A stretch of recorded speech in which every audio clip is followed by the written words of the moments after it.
Hello there, it's Blue Dart again, and welcome back to Survival Island Plus. Today, I've decided to start crating my cobblestone because I went mining and I got so much that it's overflowing. So I've got some crated cobblestone here. I made crates by putting wood in the carpenter, and I sped it along by putting another peat-fired engine. We'll get to my system in a bit, but one other thing I wanted to do was to upgrade my antimatter relay to a Mark II antimatter relay. But first I'm going to need something really expensive. Block of diamond and Aeternalis fuel, which remember Aeternalis fuel is an entire stack of coal, although I did pull it out of my Klein Star this time.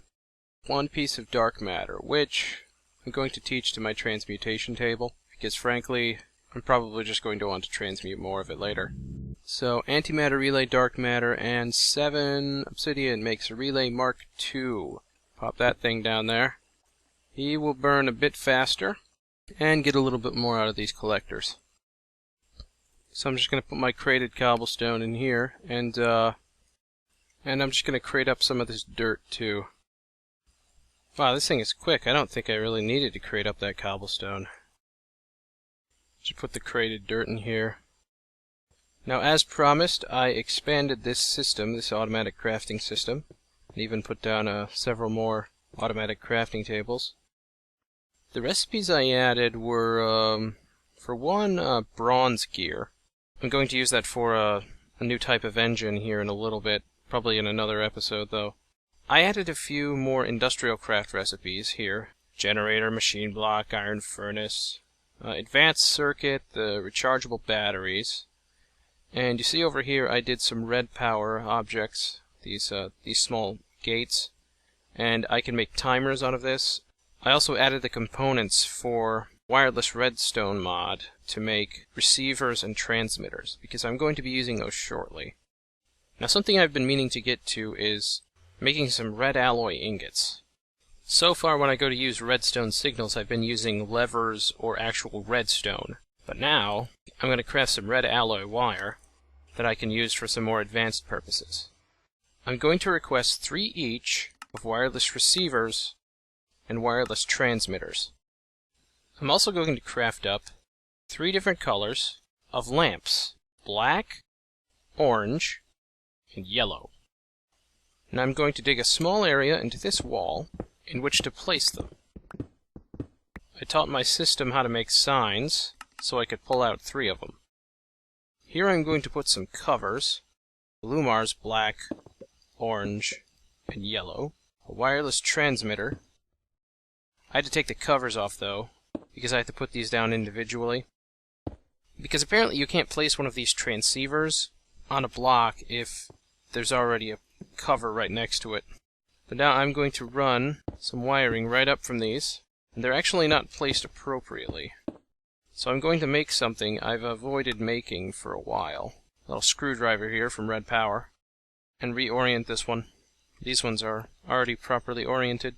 Now, to get this to do what I want, I'm going to have to place actual full blocks here. Put these levers on, and then connect red alloy wire, like so. So that now, when this lever is on, it flips on both the Lumar and the wireless transmitter.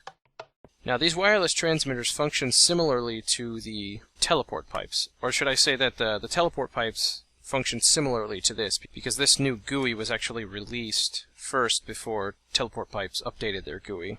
And these wireless transmitter frequencies are actually different from the teleport pipe frequencies. And if you figured it out, what I'm going to be doing is making frequencies for my peat bog, black, my tree farm, orange, and my wheat farm, yellow. So I'm just going to cover these up now. And then I'm going to throw signs on these, indicating what they are: peat bog, tree farm, and wheat farm control. Now let's go hook these up to the machines. Basically, I just need to give each of these set of peat engines a redstone signal. I will quite simply place down the receiver and 2 red alloy wire. Then set the frequency. This is the tree farm. Simply do the same for my wheat farm and my peat bog.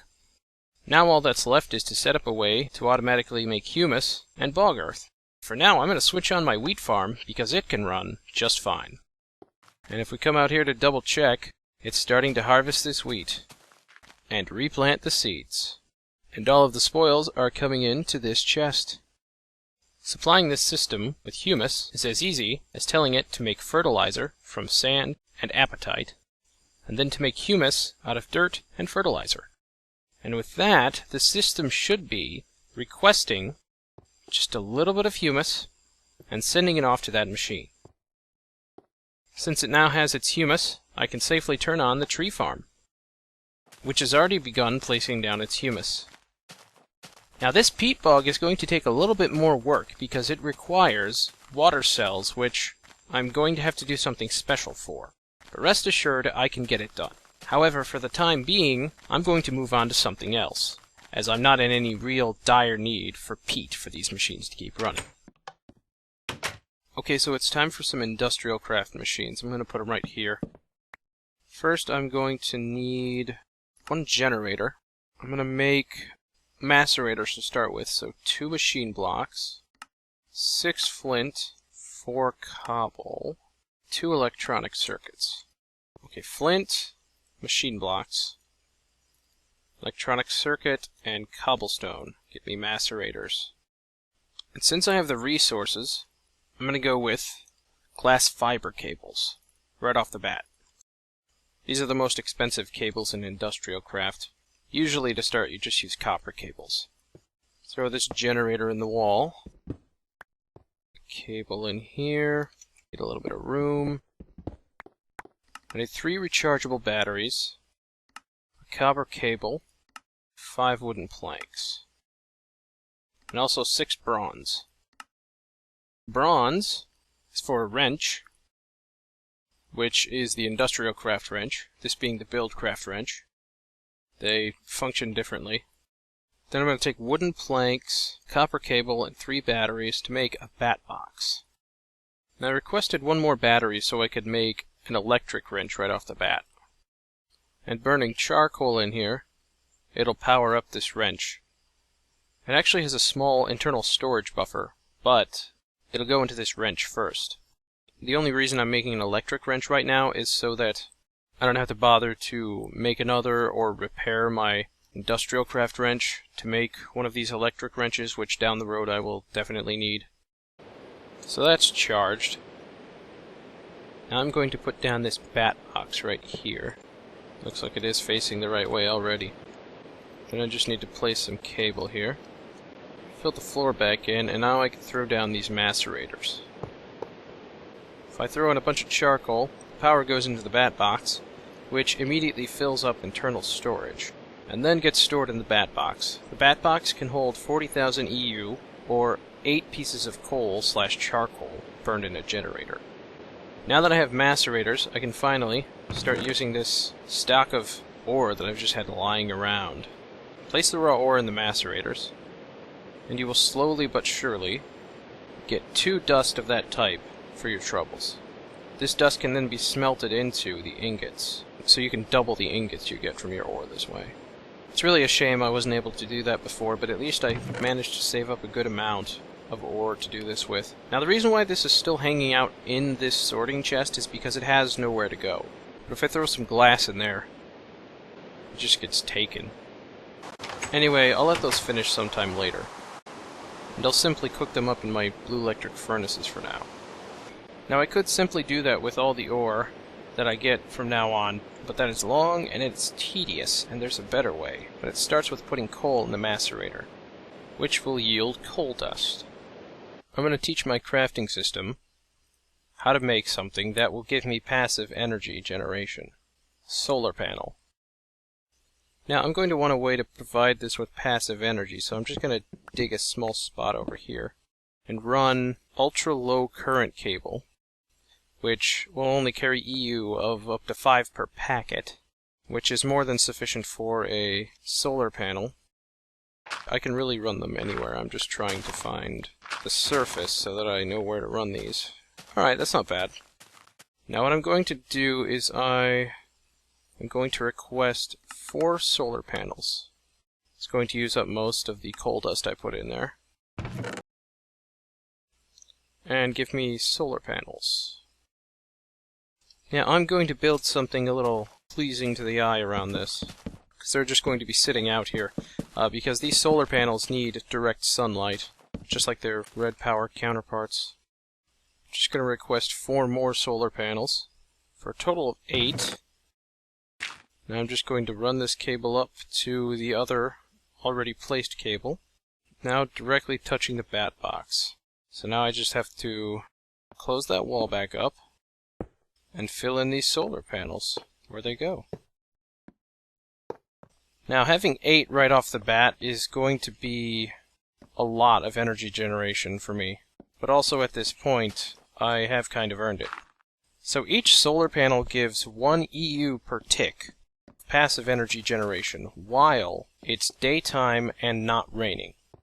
So if I sleep through the night, come down here, even though these machines are running, I'm still getting a relatively significant amount of EU. So this battery box will quickly fill up, and I don't need to burn up any charcoal anymore.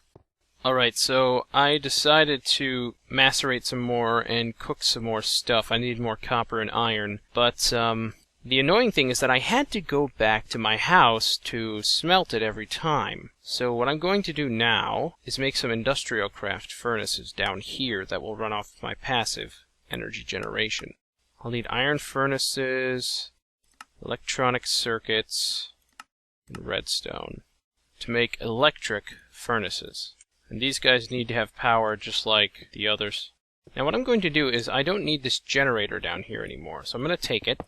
And generators are okay to remove by pickaxe, but if you try to pickaxe any of these IndustrialCraft machines, you'll get a machine block back instead of the actual thing.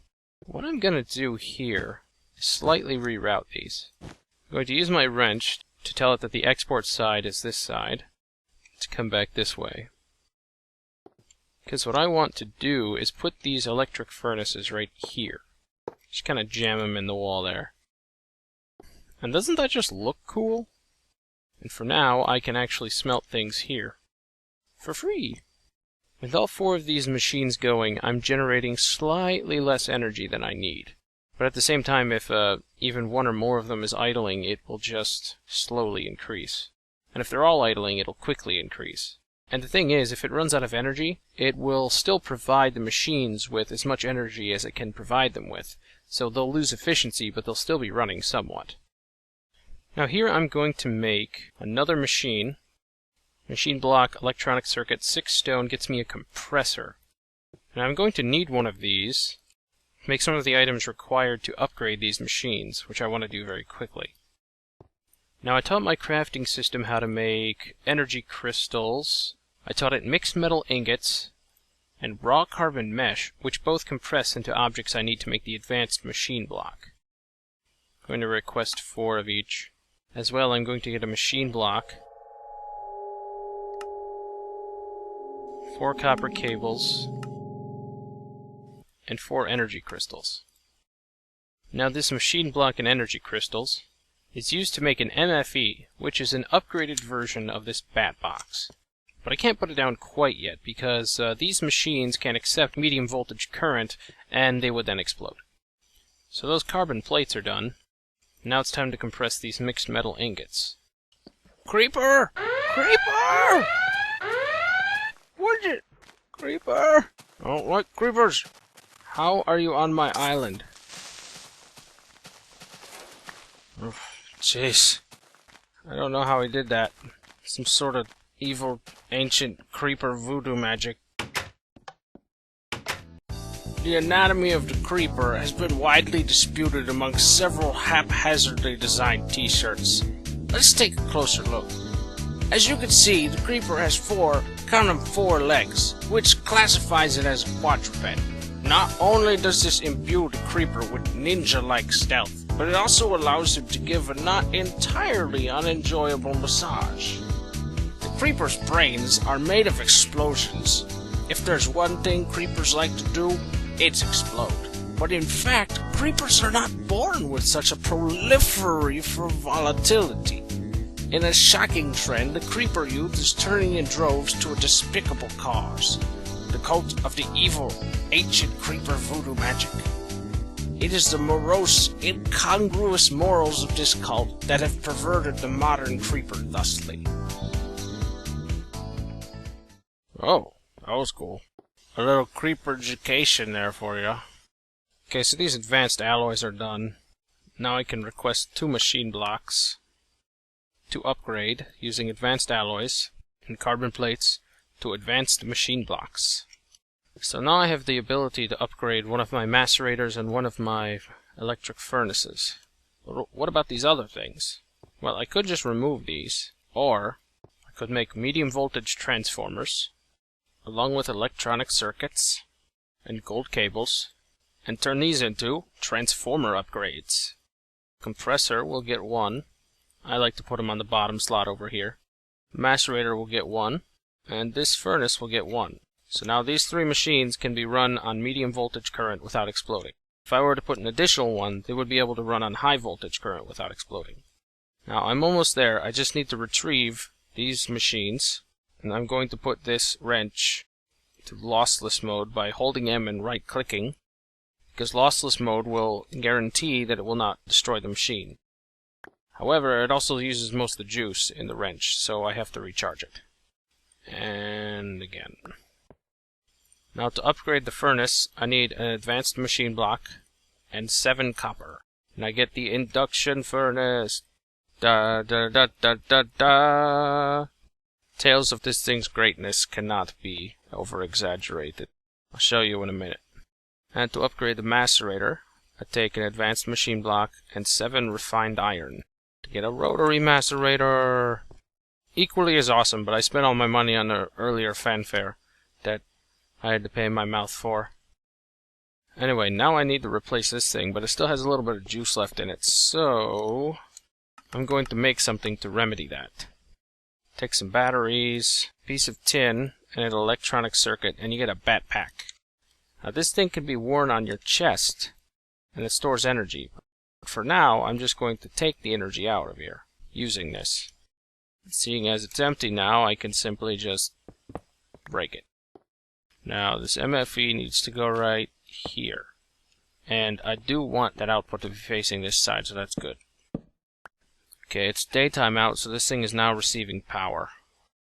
But before I hook this up to my machines that are all prepared for it, I'm actually going to do one other thing. For this machine, I'm going to dig down 2 blocks, place a redstone torch, block over that, and then put down my macerator. Oh, coal. Get that real quick.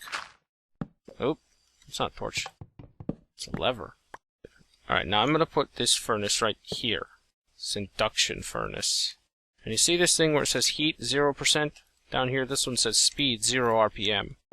I want to get back here and give these guys a redstone signal somehow. The way I'm choosing to do it is the redstone torch and this lever back here, which will give both of these redstone signal. Now all I need to do is connect this one cable, and here to go. They're getting power and they're starting to speed up. And thanks to these transformer upgrades, these other machines won't explode. Now these advanced machines, if the heat level isn't above 0, they actually idle at 1 energy unit per tick. So I'm going to need 1 additional solar panel to sustain each advanced machine. I have 8 though, so there's still a plus 6 energy generation during the day. But I'll have to add more later, or find another way to get more energy. But the nice thing about this is once it heats up, it actually goes a little bit faster. See how that's a bit faster than normal. And with the induction furnace, you can actually smelt 2 things at once. But I assure you, once this thing gets up to 100% speed, there's no stopping it. Same thing for the macerator, although the macerator, and you can see that this is a fairly good increase, even just at 20%. The macerator only has 1 slot for things, but it does have 2 slots over here, so that if you put a full stack of ore in there, you'll get 2 full stacks of the dust.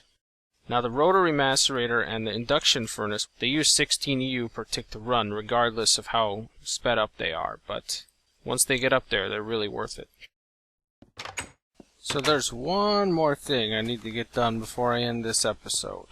This basement area was always meant to have a name. but I never got around to actually placing down the sign. So, say hello to the Underground Crafting Bunker, or UCB for short. That sign is jammed on the glass there. Ah, so much done, so much done. We got our farm control levers and IndustrialCraft machines. I say that's quite the episode. Believe it or not, there's still a lot more to do with these IndustrialCraft machines over here. And believe it or not, next episode I'd like to continue that.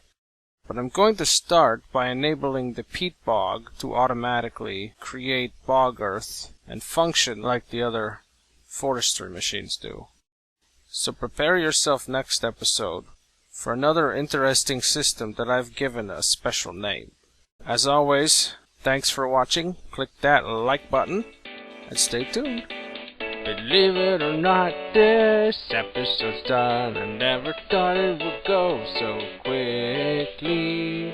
Editing this one sure was a pain, but one of these days there'll be an episode where there's no rain. Da, da, da.